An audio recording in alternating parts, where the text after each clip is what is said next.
And we are live with episode 66 of the Black Stitch Hockey Cast. After our little break last week, we've had quite a bit of exciting college hockey times. Notice the slightly different angle and the light flare effect. This isn't a Justin Lin movie. This is me trying to pay attention to the women's national championship overtime while also being an effective podcaster. As you can see, it's a pretty difficult decision to make, as you know.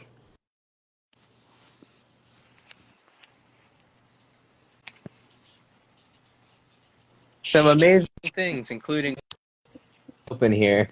Um, wow, wow, wow. You know, SNL opening on monologues ain't got shit on me tonight.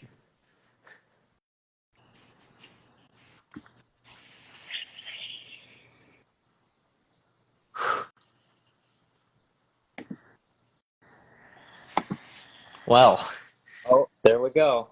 Another Michael Misa point as I have Saginaw versus Flint going down as the OHL DY Wonderkind continues to make his mark as having one of the finest draft years in the OHL, at least in the 21st century. He's currently coming very, very close to marking Dylan Strome for the best U18 single season skater performance since the year 2000 with quite a showing tonight. Just sorry that to interrupt, but that just caught me so off guard as he's going off in a manner that I did not anticipate tonight, even though I had it in the back of my mind.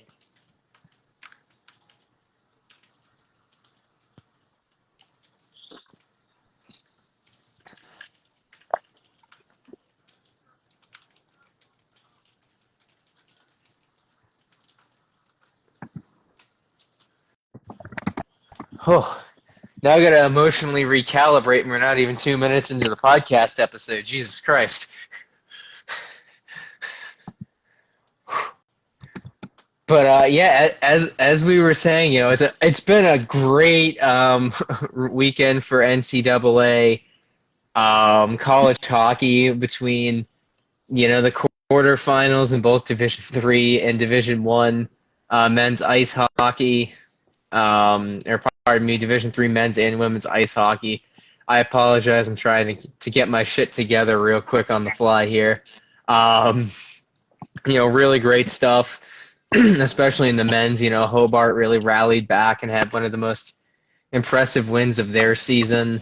Geneseo rallied back and had, one of the most impressive wins of their season. Curry really took care of business against a good Hamilton team. And, Utica and St. Norbs gave us realistically a championship level showdown earlier in the week, really yesterday afternoon. And really just confirming here that in the world of D1 women's, Kirsten Sims not only had the game-tying goal with 18 seconds left on the penalty shot, but she also, I can confirm, does have the game-winning goal off of a rebound to give Wisconsin their 8th national championship. Just some real fucking great stuff going on in the college hockey ecosystem right now. And yeah, it's great. If the D3 women's Final Four of Augsburg, River Falls, Middlebury, and Amherst can even be a fraction of the excitement that the last 5 minutes of live action in Ohio State, Wisconsin could give us, those sold out D3 tickets in the River Falls, Wisconsin is going to be fucking electric if they're even a fraction of what we just got tonight here. She must have transferred some of that energy to Michael Misa in pursuit of the record books because his goal was also off of a rebound coming from an Igor Chernyshov shot, ironically enough. very weird coincidence to occur on camera for both of us.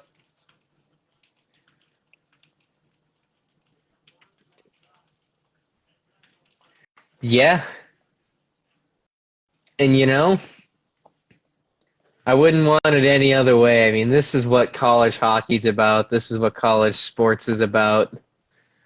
Uh, and I think what's going to be lost in the shuffle is this is without a doubt one of the worst games Wisconsin played all season. I mean, this is a team that if women's college hockey had to deserve a win-a-meter, they would have been Buffalo in the first period against Winnipeg tonight. I mean, this team did not deserve to win this game for the first 58 minutes. And that's just bad on Ohio State for not putting this away when they had the chance. As the saying goes, you should have killed me when you had the chance. And Ohio State failed to do that. And the Mark Johnson Badgers do exactly what Mark Johnson teams do. And if you don't, kill them until they're dead, they somehow find a way. You would have thought the Soviet Union taught us about that in 1980, but Ohio State still is learning this 44 years later, now 45 years later.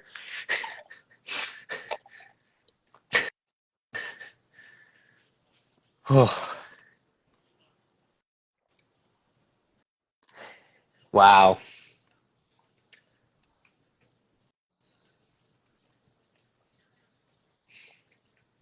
And shit, now we have the D1 men's tournament coming up right around the corner. I want you to know, Liam, it broke my heart to find out that the first two games in Manchester, New Hampshire are both going to happen while I'm at work. Yeah. I love that. Like I was like, oh, when are these games? Because if they're like 6 and 8, like I live close enough to Manchester where I could watch like both of these games in person, like fucking 6 and 9 or 5 and 8:30. Like, but hey, if we play our cards right, we get a rematch of last year's national championship game in Manchester, New Hampshire, and that's pretty cool. Yeah. Certainly quite, it's been an interesting canvas painted by like just various results, like us seeing Bentley at their first ever national championship tournament, and also now Western Mich, of course, double gripped on the NCHC. Having first won their first ever regular season title, and then capturing their first ever Frozen Face-Off title with the double OT victory last night, courtesy of some heroics by Alex Bump, who of course is Philadelphia Flyers property, and I'm sure will be signing a contract when all is said and done on this run.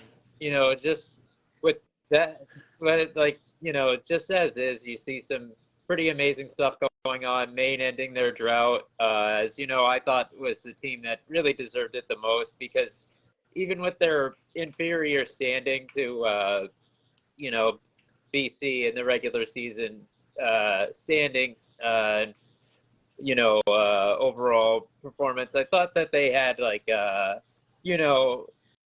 good track record of winning the games that they should. Never didn't really have any losses over the course of the year that they should have been embarrassed by. Just a very consistent group overall, which appropriate that was the one to give them that vaunted program with such a loyal following, their first championship in their conference in 21 years. But then Western Mich, like really just with them upending Denver, who look a lot more vulnerable this year than they did last season, much like their former cohorts in the Big Dance, BC.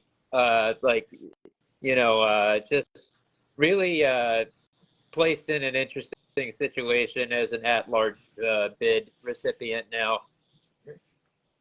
Yeah, just real. I mean, the thing that makes me a little sad about Bentley is a friend of the prod, who I'm not going to name for confidentiality reasons, was in talks to join the Bentley coaching staff in the off season. So it's a bit of a shame that I didn't get a better look inside the school as their conference title run and first national championship bid. So a little sad we didn't get to really get a nice look behind the curtain on that, where we've had with a couple of other programs and teams this season. But I can't complain too much. Great on them. The chances of them winning against BC aren't zero, which is kind of surprising to think about. Realistically, when I look at this bracket, no team has a guaranteed win. Like BC is the closest to a guaranteed win, obviously, but I still wouldn't consider that one to be an absolute gimme. Um, we all know that Maine got the fucking short end of the stick with the fact that they actually have to play a road game against a host team. Despite being a 1 seed, I do think that the bracket committee kind of dropped the ball on that. I do think UConn probably should have played Penn State in the first round, and Maine should have played Quinnipiac, but that's neither here nor there. But aside from that, this is one of the most intelligently put together brackets I've ever seen. I mean, the BU Ohio State matchup in the first round, Western Michigan, Minnesota State. Mm-hmm. Just this is going to be a lot of fun. This is going to be a real good time, I think, for everybody involved. And I haven't, I had that same reaction to the D3 tournament, so I wasn't as surprised that they got it right on so many levels for D1. And we've certainly seen the D3 tournament give us an absolutely fucking exceptional time, and I can just hope that the D1 tournament's just as much fun. And on that note, I'm going to hand you over to your prospect corner while I collect myself. Yeah, so we're going to start off on a somewhat somber note, as there were some fairly saddening headlines in the past week. So, of course, at the beginning of the week, the Cape Breton Eagles of the QMJHL released a statement stating that they were saddened to learn former Eagle Tomas Klochik has passed away at the age of 45. They write, Tomas played 59 games in the 1998-99 season for Cape Breton and was the first Eagle, or Screaming Eagle as they were then known, to ever play in the NHL. We mourn with his family, friends, and teammates at this time. Of course, this was, not the first loss of recent loss of QMJHL alumnus with a decent and respectable resume. Of course, we learned on that on March 13th, Claude Varet, who had a phenomenal career in the early 80s with the Trois Rivières Draveurs, a club who, of course, would subsequently relocate to Sherbrooke and Lewiston, Maine, before folding in a historical article that was published on our website some time ago. He tallied 462 points in 200 career games with Trois Rivières between 1980 and 1983. Which, as present, is still good for 18th all-time on the QMJHL's all-time points leaders list. So just definitely a tough 1-2 punch of difficult passings over the course of a few days for the Q's alumni community, which, with the passing of Varet, even having been honored by the Quebec Rempart in the first game that was played after that announcement.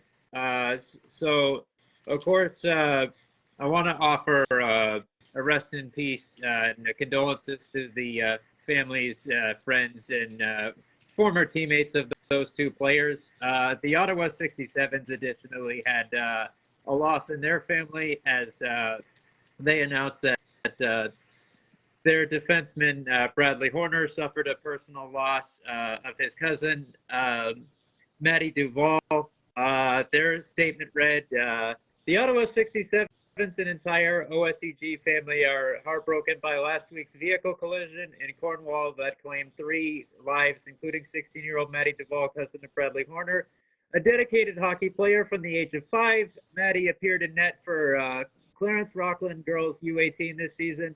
Known for her steadfast and reliable presence in the crease, she spent 9 seasons with the Glengarry Highlanders, forever her home association. Maddie's family is proud to announce the creation of the Maddie Duval Defender of the Crease Foundation, supporting initiatives that provide girls in local communities with access to hockey, the game she loves so much. Donations can be made via e-transfer to mduvaldefenderofthecrease@gmail.com. We extend our deepest sympathies to Maddie's family, her boyfriend Braden, and all who knew and loved her during this time. I will be providing links on our social media for this cause if anyone is interested in donating or promoting their goals and purpose. After this pod, really just a sad series of events, within the CHL and across its broader community in recent times. But it's always good to see how there's some galvanization of the community whenever something like this occurs. But of course, to uplift the positive occurrences that occurred in the CHL and beyond just that, as well as some upcoming events that are going on. Now we can confirm that goaltender Evan Gardner of the Saskatoon Blades has been signed to his 3-year entry-level contract by the Columbus Blue Jackets. So congratulations to him. Really a goaltender whose form I've always been impressed by whenever I've caught him in the dub. Definitely a big part of Saskatoon's success in recent times. Meanwhile, the Kootenay International Junior A Hockey League has announced a transition to separate Junior A Tier 1 and Tier 2 leagues for the 2026-27 season. I will read now their official statement, or at least excerpts from it, to give a better idea of the rationale behind this transformation. Let's see. The KIJHL has announced major changes to its future structure that will see the league's 21 members compete within separate Junior A Tier 1 and Tier 2 leagues beginning in the 2026-27 season. The exact composition of each league will be announced in early 2026 following BC Hockey's Board of Directors approval. In the meantime, the KIJHL has already approved alterations to the league's governance model and adopted a transitional operating plan that will be implemented immediately to guide further changes. The landscape of junior hockey in British Columbia has changed significantly over the last 2 years, and this has presented exciting opportunities for the KIJHL and our members, says Commissioner Jeff Dubois. Ultimately, it became clear that the best avenue to serve our teams and athletes would be a transition to separate Tier 1 and Tier 2 leagues, and we're very excited to make this vision a reality over the next 18 months. Operating under the KIJHL umbrella, this new structure will provide athletes with enhanced development and advancement opportunities within BC Hockey and Hockey Canada sanctioned programming, while promoting increased competitive balance for teams within both leagues. We are very pleased with the KIJHL's approach to ensure this transition is done properly and not rushed. BC Hockey CEO Cameron Hope said, taking the time to prepare will help set the league up for long-term success. The 2025-26 season will be played under the KIJHL's existing league structure, with all 21 members competing at the Junior A2 tier level. Tier 2, my apologies for the misspeaking. So yeah, just a very interesting response to the changes that have happened within British Columbia, some of which will be addressed further shortly within this segment. But meanwhile, in NCAA commitment news, Owen Sound Owen Sound attack forward Mason Ray has announced his commitment to the College of the Holy Cross in Western Massachusetts for the 2027-28 NCAA hockey season. So congratulations to him. Let's see. The Kalamazoo Wings have signed Merrimack ice hockey captain and forward Antonio Venuto. Let's see. To read some stuff from the official announcement. Let's see. The Kalamazoo Wings, proud ECHL affiliate of the Vancouver Canucks, announced Wednesday that rookie forward Antonio Venuto has signed a standard player contract with the team. Venuto, 25, is a 6'3", 201-pound Whitmore Lake, Michigan native who will make his professional debut in his first game with the K-Wings. He recently finished his college hockey career as captain of Merrimack College, tallying 14 points with 8 penalty minutes in 35 games this season. The left-handed shooting forward previously spent 4 seasons at Ferris State University, totaling 23 goals with 32 assists and 78 penalty minutes on 120 games. He had a strong fourth year with the Bulldogs, leading the team in goals and points with 12 and 16 and 26, respectively, and earning a Hobie Baker Award nomination in 23-24. So congratulations to Antonio on that big milestone for him as he makes the transition to professional hockey. Let's see. Now, of course, on the topic of another very heartwarming pro contract signing, let's see. Over the weekend, the University of Minnesota Duluth men's hockey team closed out their 25-26 slate, falling to Arizona State University in the NCHC quarterfinals. Alicia Tepik wrote on March 19th for WDIO ABC. Let's see.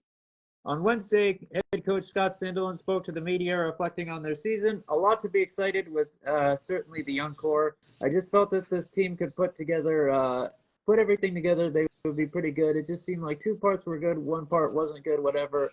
It kind of seemed that way. A lot of growth in some of these young kids. I just wish they could have been playing. He went on to add that goaltending is a priority to shore up for next season. As for offense, let's see. He praised the work of freshman Max Plant for his skill and dedication. Now, of course, though, the most imperative aspect of this is, as the article concludes, on a high note, Sandelin confirmed that 3-time cancer survivor Will Francis is signing a professional deal with the San Diego Gulls of the AHL, affiliates of the NHL's Anaheim Ducks, who drafted Francis 163rd overall in 2019. Some say that Francis is the toughest hockey prospect that there is, considering his battle. It's definitely, a very good, way of framing it. And it's definitely phenomenal that after everything this young man has gone through, that he'll be making professional hockey money of any kind, really. Just to have him be given a look at the A, with the goals is a great story. Definitely one of the best in hockey in recent times. So congratulations to him. Definitely very, very good news there. Another CHL to NCAA commitment comes in the form of Quebec Rampart player Nathan Quinn, who will be attending and playing hockey at Northeastern University. So another piece of the puzzle, with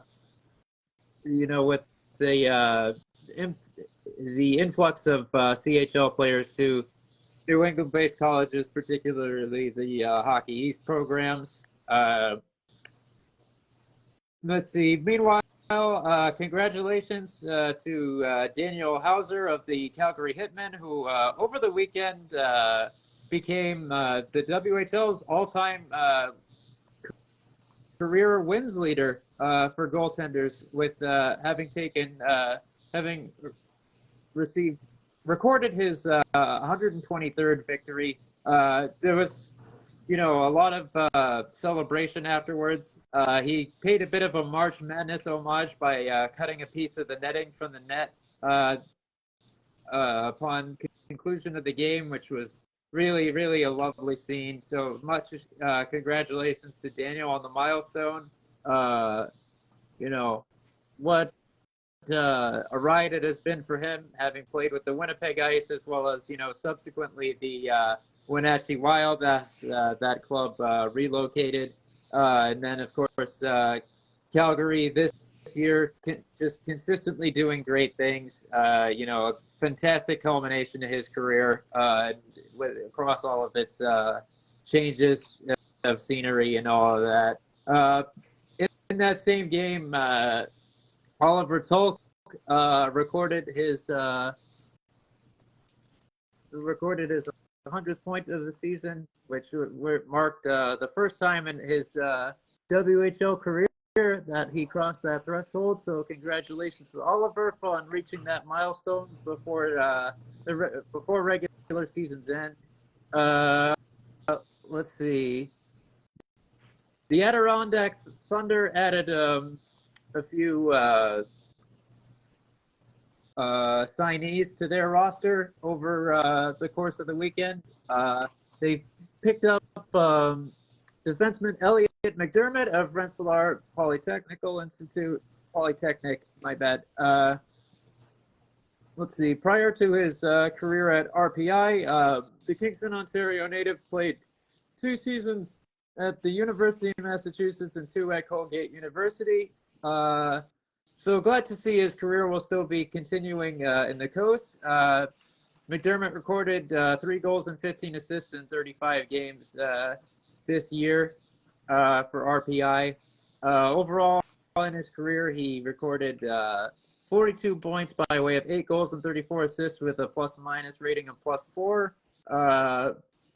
across 167 games played in 5 seasons in the NCAA. Let's see. Additionally, UMass Lowell goaltender Henry Welsh was signed by Adirondack as well. So congratulations to him. And congratulations to Luke Reed, a fellow defenseman alongside McDermott, who was signed by Adirondack over the course of the weekend. Of course, had lengthy and reliable career patrolling the blue line with the University of New Hampshire. We are still waiting to see, of course, if multi-time Hockey East Conference team selection and Reed teammate Alex Gagne has pro deal coming for him. But considering his resume, it's just the market overall. We have to imagine that Syracuse, Tampa Bay's affiliate, has a space for him in the near future. Most likely, maybe we'll see Boston College captain Iman Powell signing a deal with them as well.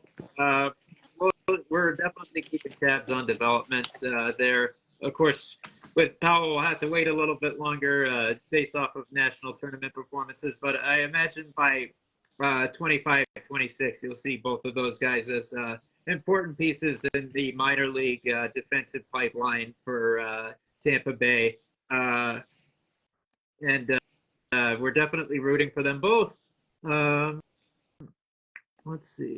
What do I got next on the docket? Of course, we saw, as we all know, Luca Cagnoni make his NHL debut with the San Jose Sharks not long ago. This is significant in that, of course, beyond the fact that as extensively I tracked the Portland Winterhawks last year, Cagnoni was definitely a guy I saw with a legitimate pro future. He and Carter Sutherland were just phenomenal pieces of how good that defensive core was last year, which played an essential role in them having such exceptional regular season performance, followed by a run to the conference finals, which of course was cut a bit short. I was a little bit surprised to see them get swept, although Sutherland was such an important linchpin last year that him getting injured just was an enormous setback for them. You know, his D+2 hasn't been quite up to par, although I wonder if the Flyers might still have a place for him before his rights expire. But focusing on Cagnoni here, you know, he had a pretty strong showing overall.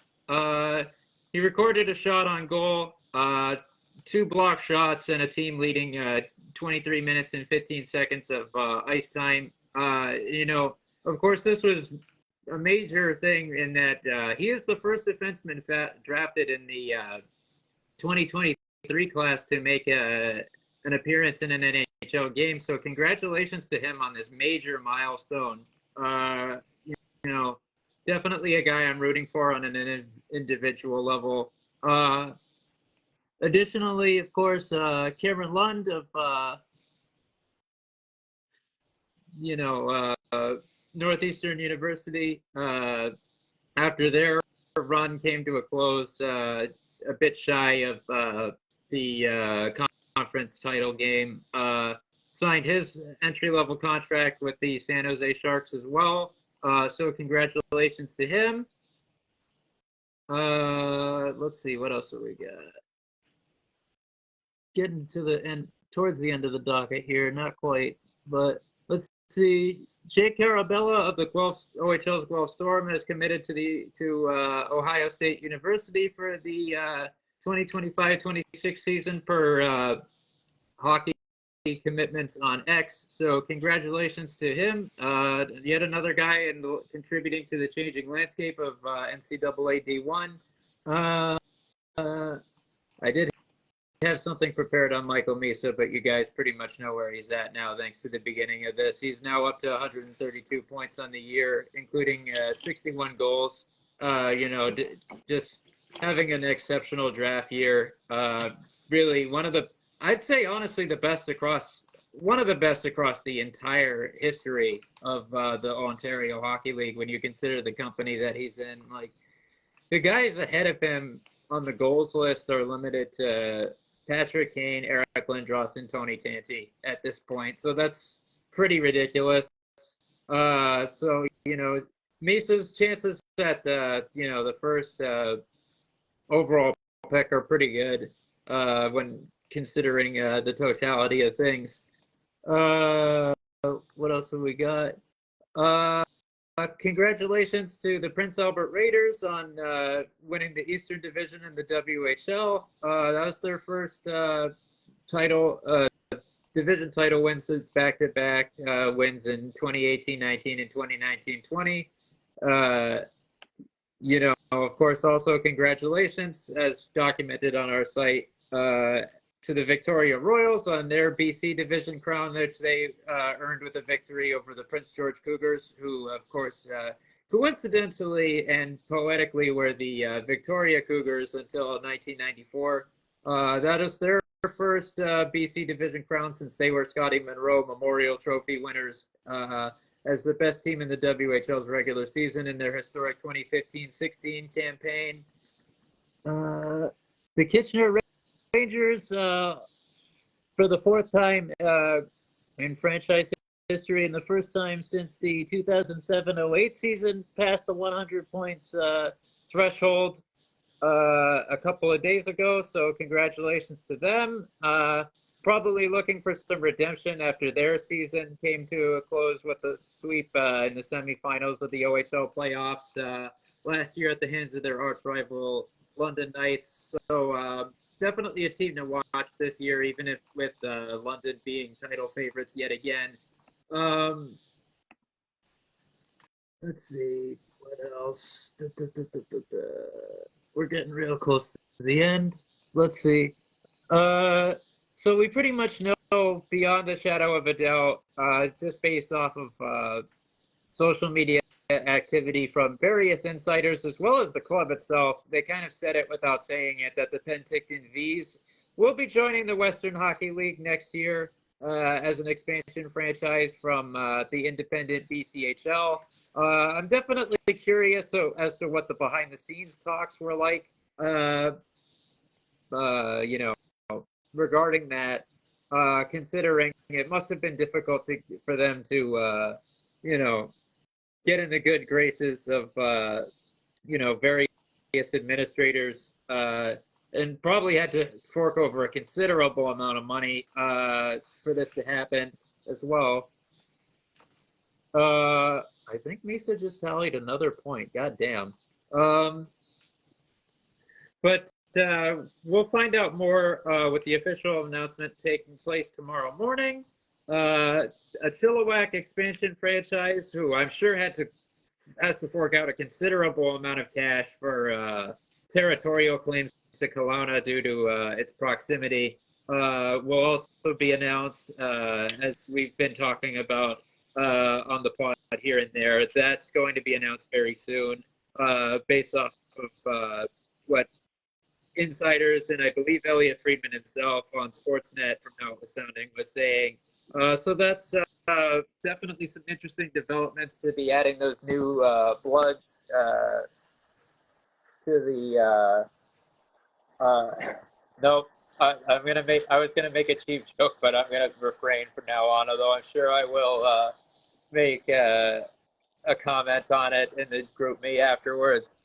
To the landscape of the Western Hockey League, with one market coming back with Chilliwack, I believe, having most recently been home to the Bruins before they relocated and, of course, became the Victoria Royals, and welcoming Penticton into the frame, and just seeing what goes on there. What will happen, with this new look? It should be very interesting.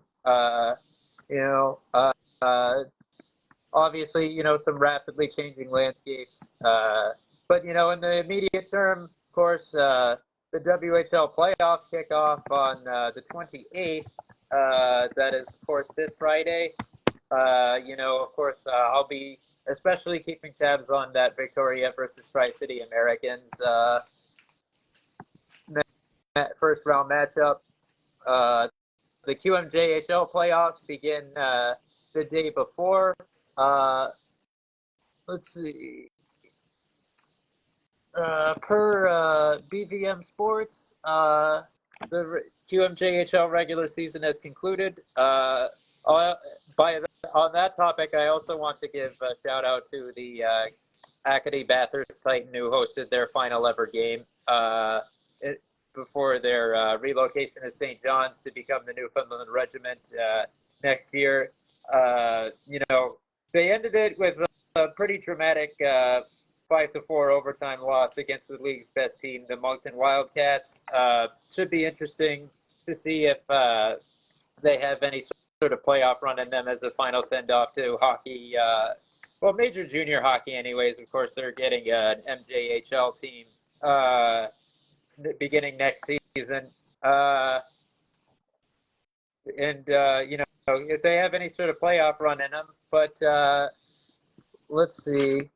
BVM Sports writes,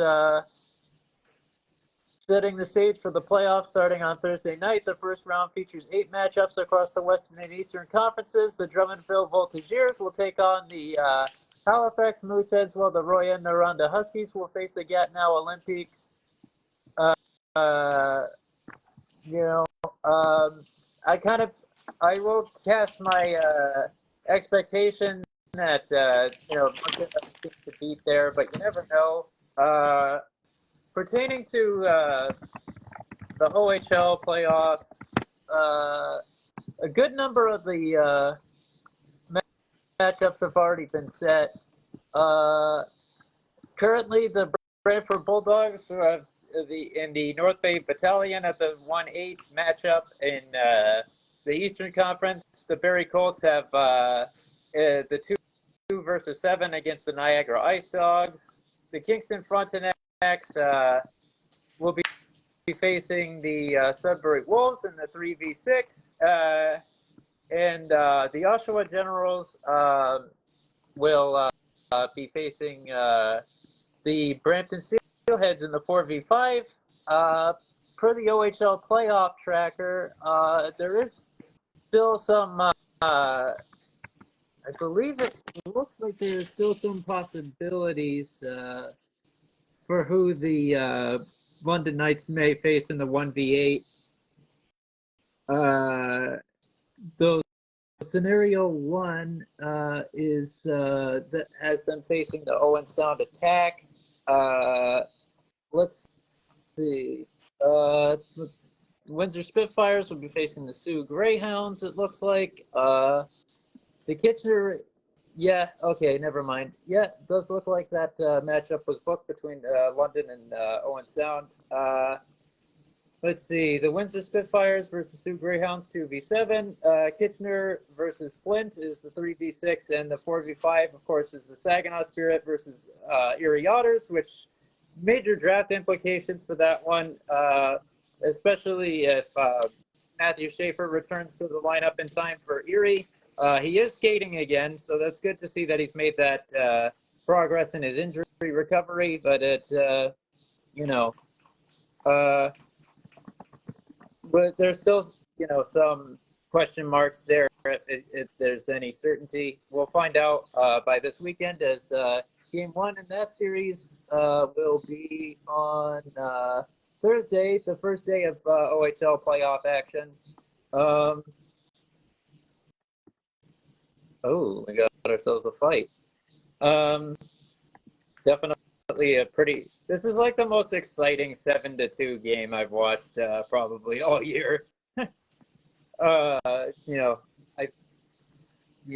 Just seeing Misa go off in pursuit of history. Now, of course, some tension between these two Michigan-based OHL teams.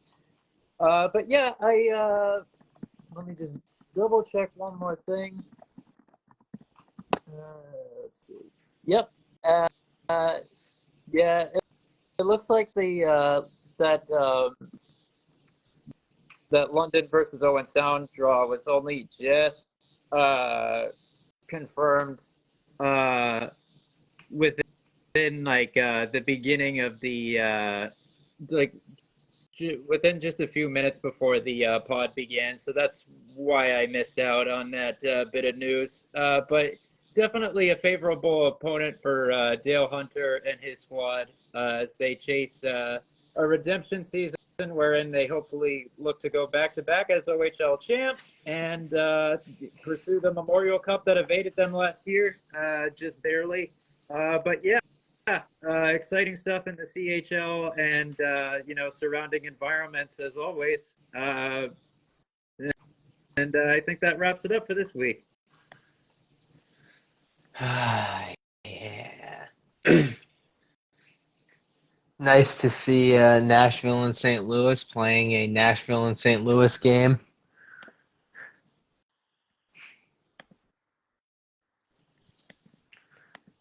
I'm a little impressed with the Predators lately. They're playing better than they probably should be lately. Yes. Which is good for everybody except probably them.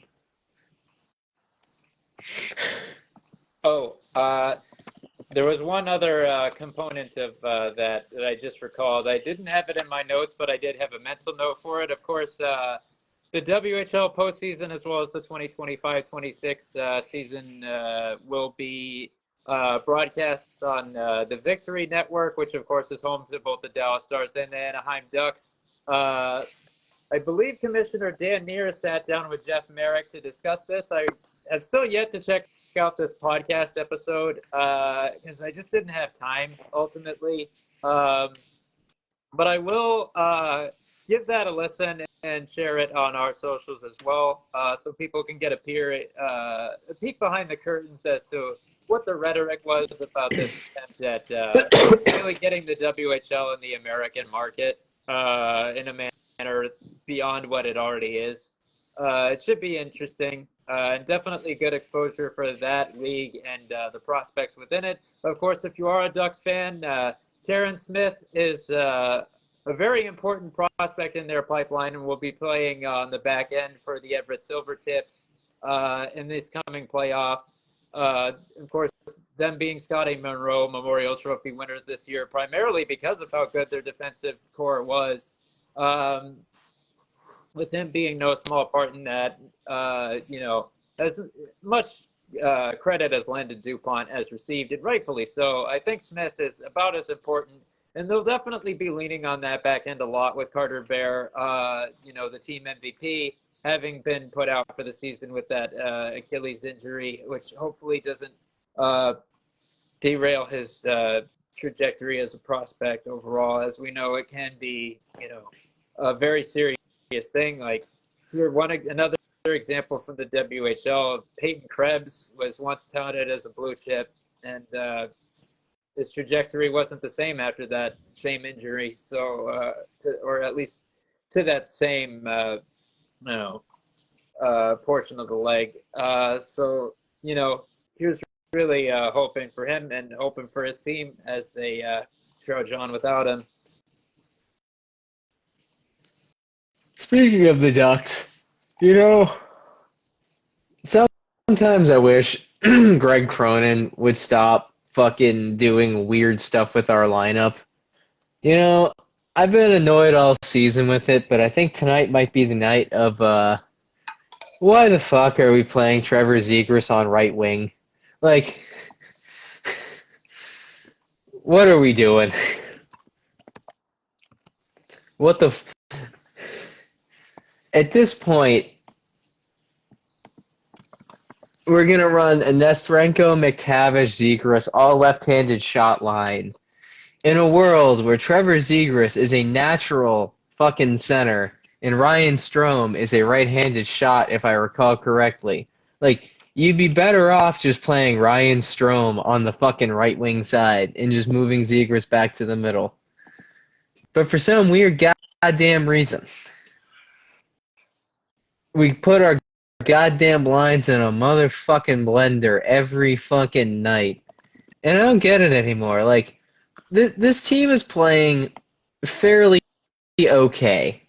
They're not a bad team, but like, why are we deciding to try Trevor Zegras on the right wing for the first time in his career, really, in game 70 of this season in a contract year? Like, what are we doing? Not a contract year, that's on me. I forgot he signed a 3-year, not a 2-year last year. Contract year statement not redacted notwithstanding. What are we doing? Like, this just feels like when Montreal did everything in their power to ruin Alex Galchenyuk by moving him to every fucking position in their lineup. Like, does Trevor Zegras, and this is a rhetorical and actual question, when you look at Trevor Zegras, do you say third line right winger? No. And that is that.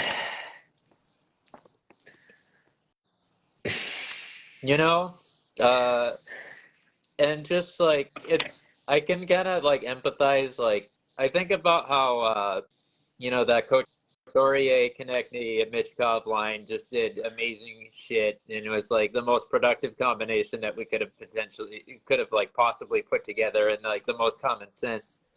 And like, I think Konechny's discomfort with playing a position he didn't like to was a portion of why that got broken up, although that is an indictment of him as well. But it's like Torts has like regularly moved off of things at work, and then like that Gauthier Colangelo McTavish line like was just that was like producing some genuine excitement and results that like I just like I look at that and like, yeah, it makes sense, and like and is doing the thing, and so it's just like why move off of something that works? Yeah, and are we playing Alex Killorn on a first line? Like why? Like when I look at a lineup that has a Gauthier, Carlson, Killorn line, like we know, we literally fucking know that the Gauthier Carlson connection does not work.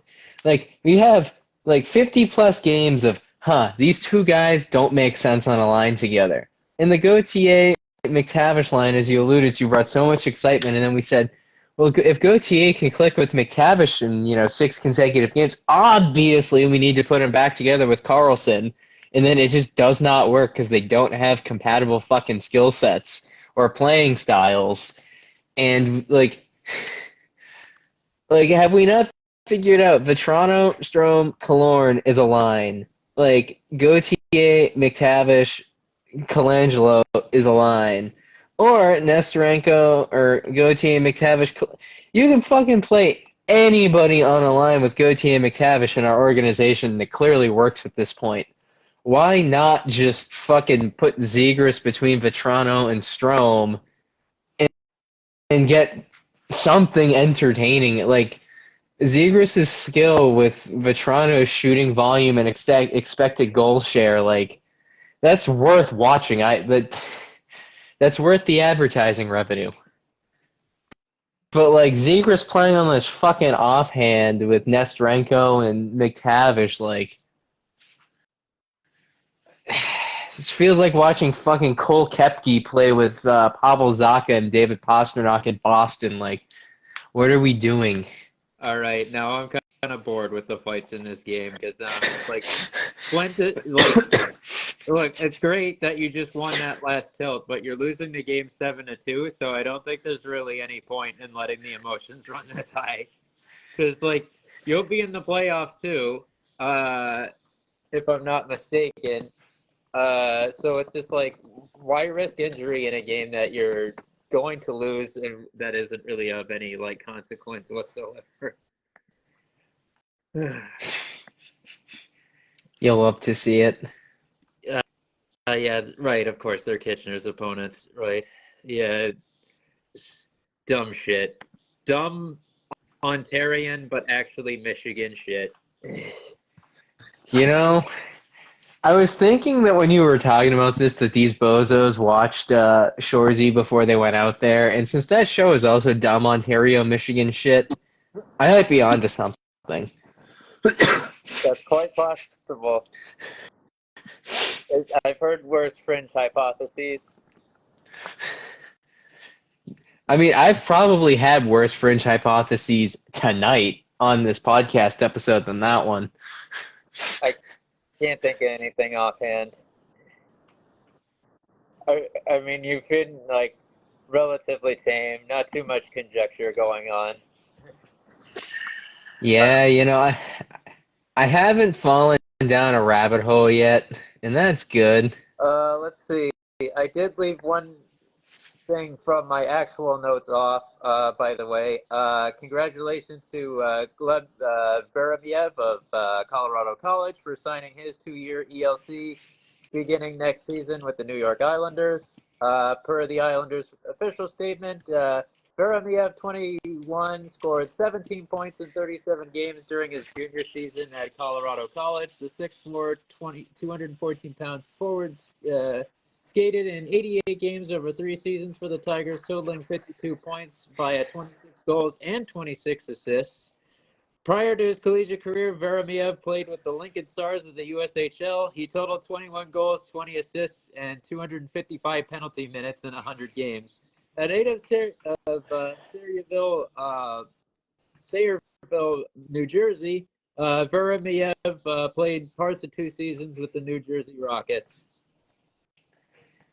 So when you first said his name, I honestly thought were talking about Gleb Sevchenko, and if you don't know who Gleb Sevchenko is, I could not have been any more wrong. My wires got real crossed there for a second of like, what? Yeah, that's definitely a lead. Now I kind of want to see Gleb Sevchenko play hockey in some capacity. He's athletic. but I don't think he's got any more than that. He's got the athleticism and finesse. I mean, I'll say this: like he would be walking on the ice with a similarly like cultivated set of skills to Maddox Schultz of the 2028 NHL entry draft class. Like I see that kid, I just see that latent figure skater, like edge control coming out. I'm like, yeah, this kid's got the stuff. Maybe someday later I'll clip that sequence out for a reel because Dancing with the Stars and the 2028 draft class have now been connected by two people, and that's really fucking weird, and I love it. Oh man, just that the just by having been you know having been having come up in this segment in the context that he did, um, just and by having been tied to Gleb Veремiev of Colorado College, this does technically give Gleb Shevchenko an indirect tie to Brendan Lazowski as well, with him being committed to Colorado College for next year. There are layers here, man. Like an onion, or an ogre, or a cake. Man, and I really do love the onions have layers reference, you know? I make it as much as I can, as we've seen. I did that at the last Boston Fleet game I was at, talking about our defense having layers. And to make, before we hit our big finish to tie this back into the Wisconsin-Ohio State game, for all the people who are saying that Ohio State was robbed by the refs, neither of those teams' defenses had layers tonight, and it was actually one of the most painful fucking things I've ever seen in a hockey game of like, if you were able to get by one defender or one person in the fucking bat forecheck, you basically had a scoring chance. Like, there were no fucking layers to Ohio State's defense on the game losing goal. Like, actually insane how, like, the gap between the PWHL and the best teams in the NCAA Division One, how wide that gap is of, like, Boston Fleet or like a PWHL game, like an NHL game, you'll have to go through 5 layers of defense, and everybody's like, "The fuck you mean? There's 5 layers of defense?" Well, if you're going up against a 1-3-1 or a 2-3 set, like you got to get through the forecheck, you got to get past red center, you got to get past the blue line, you got to get past the red, you got to get in deep, and then you got to work your way down low back to the top. Which I know I am mansplaining hockey right now and how you do, but the fact that you have to at a professional level go through like 5 layers of defense, which is a very good lasagna if you have 5 layers. And then I'm watching D1 collegiate ice hockey, and like, there is one, maybe 2 layers of defense going on. How is the score of this game only 4-3? Fortunately. Because lasagna also has layers, and we Yeah, don't talk about that enough. it's basically just pasta cake when you get down to it. And that is a great segue to a big finish, because I don't think we can bullshit better than lasagna. I wasn't sure, with you being our finest connoisseur of like Italian anything, I wasn't sure how that was going to be taken, to be honest with you. Well, before I go into my actual take for this week, I want to give a congratulations to Michael Misa, who, over his course of the domination of this game against Flint, has now reached 134 points on the season, tying him with John Tavares. Apologies about the Dylan Strome reference earlier. That was who he passed to reach second place. Just a little mix up there. But with John Tavares for most points in a single season by a U18 skater in the OHL since the year 2000. So we can say, beyond the shadow of a doubt, this is one of the best draft years we've seen anyone have this millennium. Like, for sure, just like that big step up after his somewhat disappointing D-1, where his PPG was somewhat lower than it was in his D-2, although that was partially due to relegation and responsibilities, by that on like a very deep roster, which acquired various veterans to assist them on their Memorial Cup run, as was pointed out by their general manager, Dave Drinkle, with him citing Owen Beck as an example, for instance. But now, that he's been given a chance to be the guy, he's just done amazing stuff. Really proud of what he's done this year as someone who's been tracking him a lot, really since prospect coverage became a focal point for us. Like, he was one of the first guys I set eyes on, and it's just amazing seeing him be who he was supposed to be. So congratulations to Misa on hitting that mark in pursuit of the number one spot this year. But for my take for this week, I feel like I look at just where this season is going for the Flyers, and how we've accepted the fact that this is. Did he just get another fucking point? I swear to God.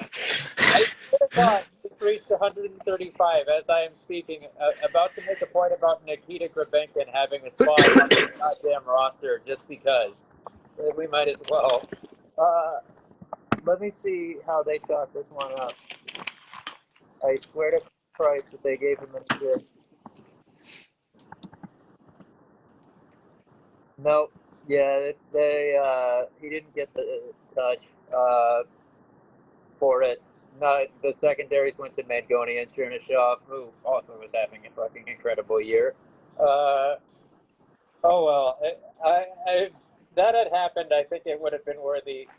Just the possibility, and just him having been on the ice was enough for me to pause and see if actually he had passed the threshold. But yeah, anyways, with the fact that we've,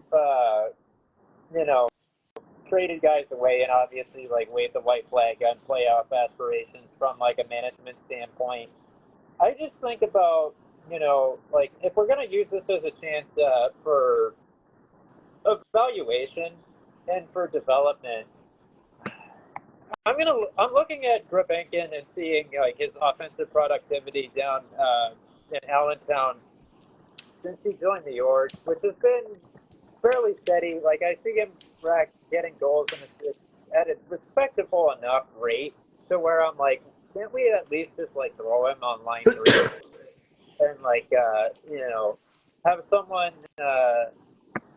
like Forrester, where like he's still young, but you kind of know what he is at this point, even though the front office is trying to sell him as something else, as like an essential piece going forward.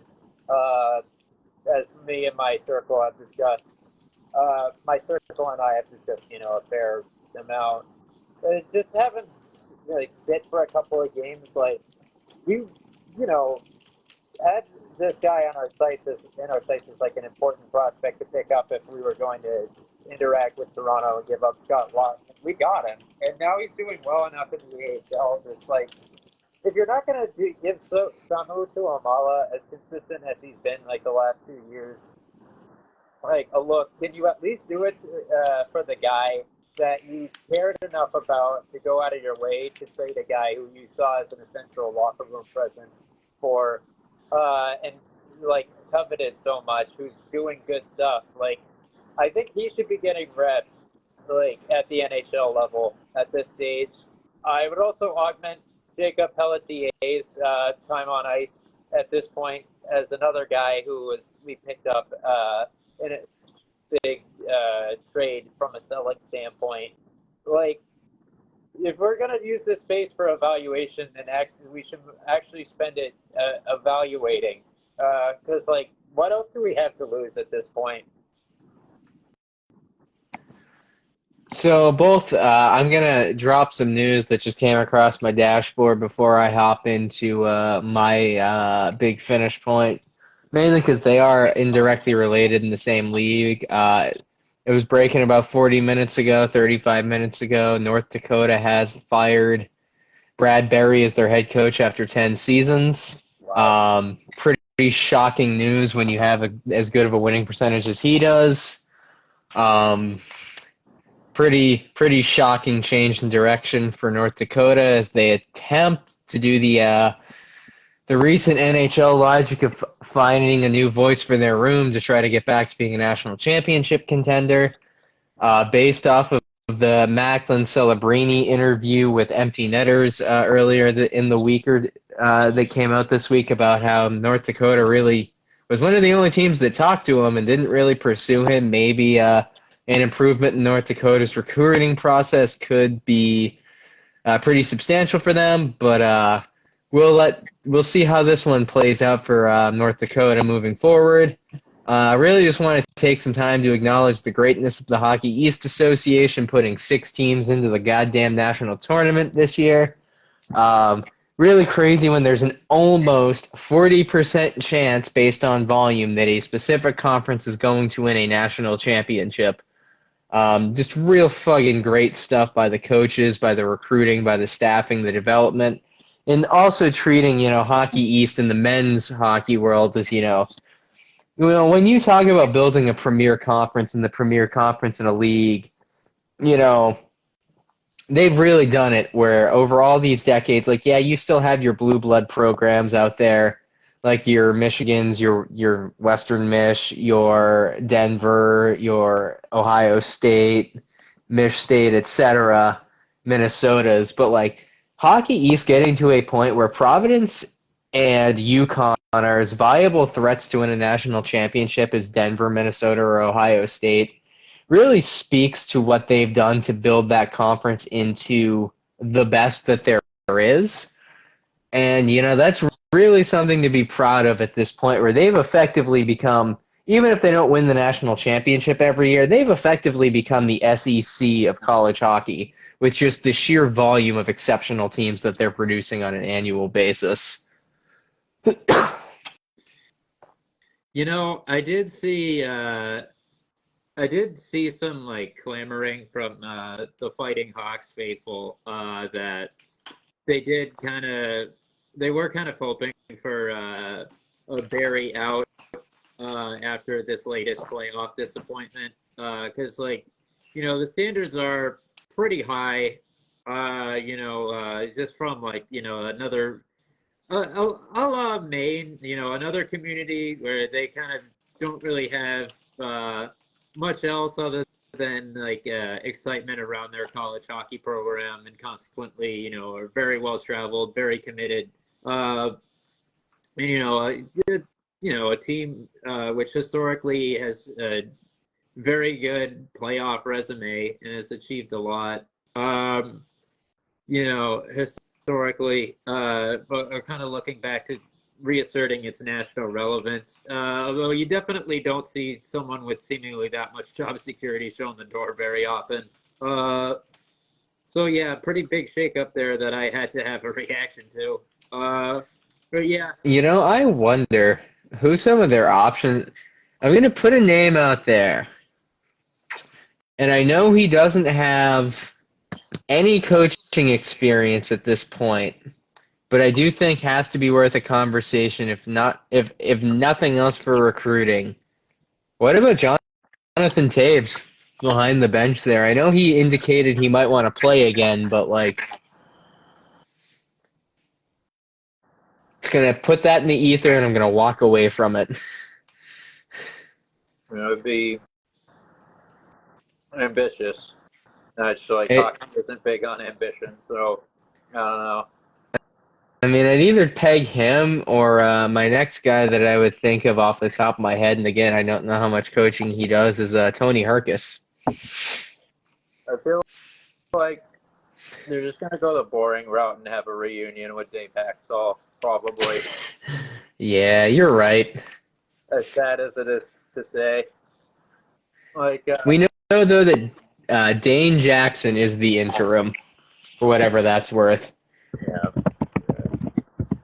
I do wonder. I mean, Hackstall probably has a better reputation, like, within his alma mater than he does, and then he has like a good shot at getting another pro gig after how things have gone for him.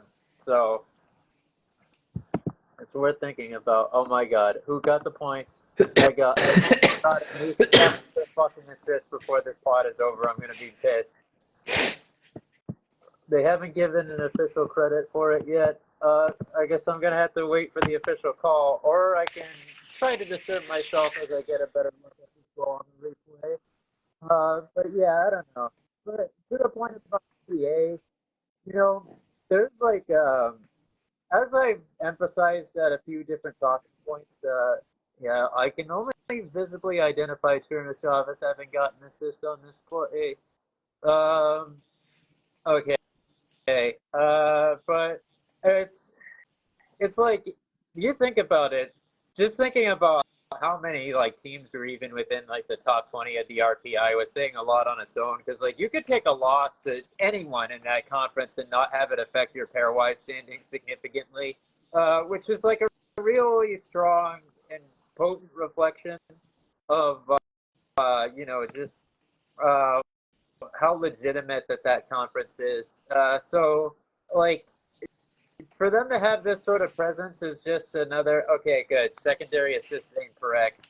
Misa did not cross the 135 mark, although he does have a few minutes to do so. But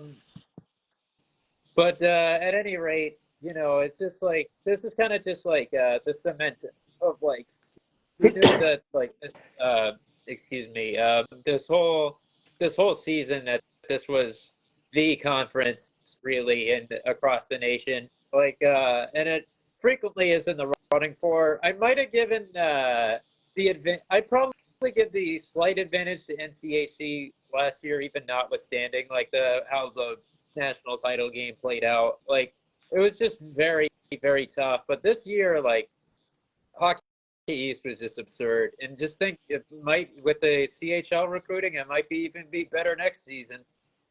Yeah. Because of how even deeper those rosters are going to get. To say nothing of like the vague possibilities of like, well, of course we know the Ivar Stenberg rumor is dead, but due to his extension that he signed to Cam Robinson's disappointment, probably. But these increased rumors, like the Gavin McKenna to NCAA thing, hasn't died out because his agent is running right for it. He might end up being at a blue blood program as they like actually get a true star in those ranks. The Michael Misa thing's not dead yet, although my suspicion is that's probably just a bargaining chip. The McKenna thing probably even is too, but you never know. If anyone can do it, it's those top level schools in Boston.